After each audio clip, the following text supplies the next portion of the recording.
प्रकृति भ्रमण के दौरान सभी बच्चों ने पदार्थों के पृथक्करण के बारे में सीखा, पर साहिल के मन में अभी भी पदार्थों के पृथक्करण को लेकर बहुत से सवाल उठ रहे थे।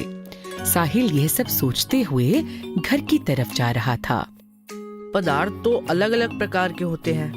क्या हर मिश्रण में से पदार्थों को किसी न किसी प्रकार अलग किया जा सकता है? साहिल ये सब सोचता सोचता घर पहुंचा। आज का दिन कैसा रहा बेटा? बहुत अच्छा माँ।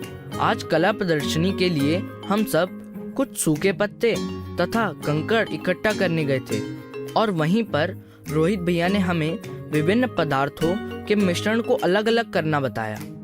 अरे वाह, आज की कक्षा फिर बागीचे में ही हो गई। पदार्थों को मिश्रण में से अलग करना, उसकी क्या जरूरत है? तो क्या चाय पत्ती के साथ पियोगी? साहिल, रिया कुछ सीखना चाहती है, ठीक से समझाओ बेटा। सॉरी माँ। मुझे नहीं, रिया को। सॉरी रिया। रिया, क्या तुमने घर पर कभी चावल या दाल को बनते देखा है? हाँ भैया, पापा या माँ जब भी खाना बनाते हैं मैंने सब देखा है। तो जब चावल बनाने हैं तो सबसे पहले क्या करते हैं? सबसे पहले चावल को एक बड़ी थाली में लेकर उनमें से कंकड़ या पत्थर या कोई और अशुद्धियों को निकाला जाता है। तो चावल और अशुद्धियाँ, यह एक मिश्रण है। क्या उनको अलग अलग करना जरूरी है?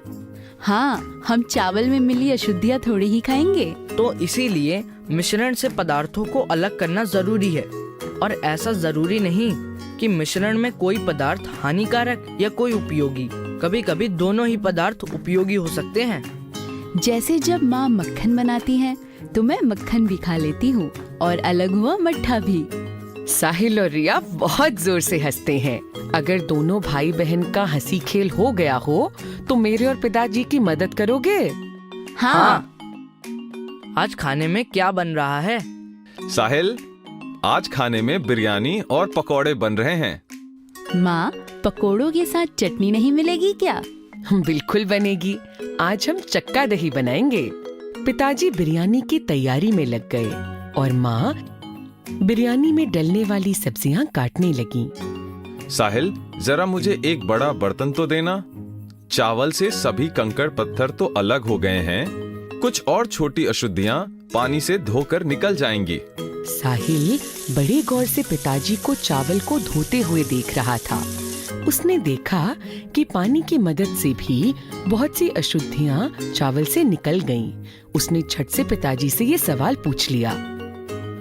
पिताजी, आज स्कूल में मैंने पदार्थों के पृथक्करण के बारे में जाना, जैसे हाथ से कंकड़ पत्थरों को अलग करना, हवा की मदद से धूल को अलग करना। पर ये पानी की मदद से अशुद्धियां निकालना, ये कौन सी प्रक्रिया होती है? साहिल, हम रसोई घर में ज्यादातर इसी तरह से चीजों को साफ करते हैं, जैसे चावल, दाल और सब्जियों को साफ करना। और जहाँ तक मुझे याद है, इस प्रक्रिया को हम अवसादन तथा निस्तारण बोलते हैं। एक ही प्रक्रिया के दो नाम?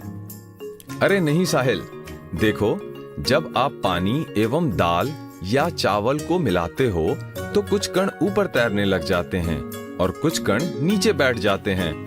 क्यों ना तुम इसे खुद करके देखो? साहिल एक बड़े बर्तन में चावल डालता है और उसमें पानी डालता है।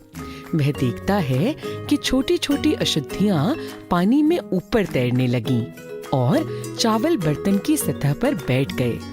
जब भारी पदार्थ नीचे बैठ जाते हैं, उस प्रक्रिया को अवसादन कहते हैं और अंग्रेजी में इसे सेडिमेंटेशन कहते हैं। अरे वाह, इस तरह से तो न सिर्फ ठोस मिश्रण पृथक हो सकते हैं, बल्कि द्रव्य और ठोस के मिश्रणों को भी पृथक किया जा सकता है। यह तो बड़ा आसान है। अब मैं बर्तन टेढ़ा करके पानी समेत ये सब अशुद्धियां निकाल देता हूँ। बिल्कुल सही साहिल। और क्या तुम्हें मालूम है, इस प्रक्रिया को निस्तारण बोलते हैं। अरे वाह, हमारा रसोई घर तो एक प्रयोगशाला की तरह लग रहा है। यहाँ पर कितना कुछ है जो हम कक्षा में सीखते हैं। अच्छा, अब प्रयोग ही करते रहेंगे या मेरी भी कुछ मदद करोगे? माँ, हम चक्का दही कैसे बनाएंगे?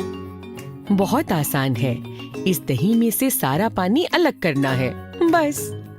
माँ, इसमें भी तो दो द्रव्य पदार्थों को अलग किया जा सकता है। क्या मैं कोशिश करूँ?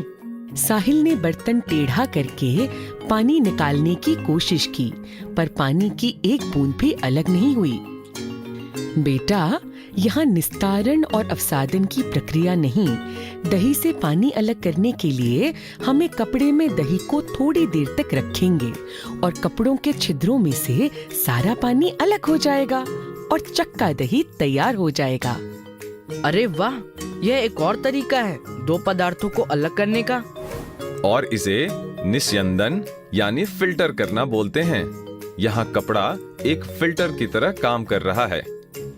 माँ, हम इतना सब कुछ बना रहे हैं, हम कुछ पीने के लिए भी बनाते हैं। माँ, नींबू पानी बनाते हैं, वह तो मुझे भी बनाना आता है। अच्छा ठीक है, जब तक आपके पिताजी और मैं खाना लगाते हैं तब तक आप दोनों नींबू पानी तैयार कर लो। रिया, पहले बहुत थोड़ा सा पानी लो, इसमें चीनी घोलो, तब तक मैं नींबू लेकर आता हूँ। रिया ने थोड़े से पानी में 4 चम्मच चीनी डाली और उसे घोलना शुरू किया। साहिल भैया, मैं बहुत देर से इसे घोल रही हूँ, पर बची हुई चीनी गल ही नहीं रही। तुमने पानी बहुत कम लिया है, थोड़ा और पानी डालकर देखो। थोड़ा और पानी डालते ही बाकी बची हुई चीनी भी घुल गई। अरे, ये चीनी तो घुल गई, पर कम पानी में ये चीनी क्यों नहीं घुल रही थी? माँ ने ये सब सुना और वो रिया और साहिल के पास आई, क्योंकि यह घोल अब संतृप्त विलयन है। संतृप्त विलयन मतलब? पानी की कुछ मात्रा में सिर्फ कुछ ही चीनी घुल पाएगी। जब पानी में चीनी घुलना बंद हो जाए, मतलब कि वह संतृप्त विलयन है। माँ, अब मेरी बुद्धि का भी संतृप्त विलयन हो गया है और पेट खाली। सभी हंसने लगते हैं और खाना खाने की तैयारी में लग जाते हैं। तो देखा, आज रिया और साहिल ने माँ पिताजी की मदद करने के बहाने बहुत सी बातें सीखी। आप भी अपने घर में ही विज्ञान की बहुत सी बातें सीख सकते हो।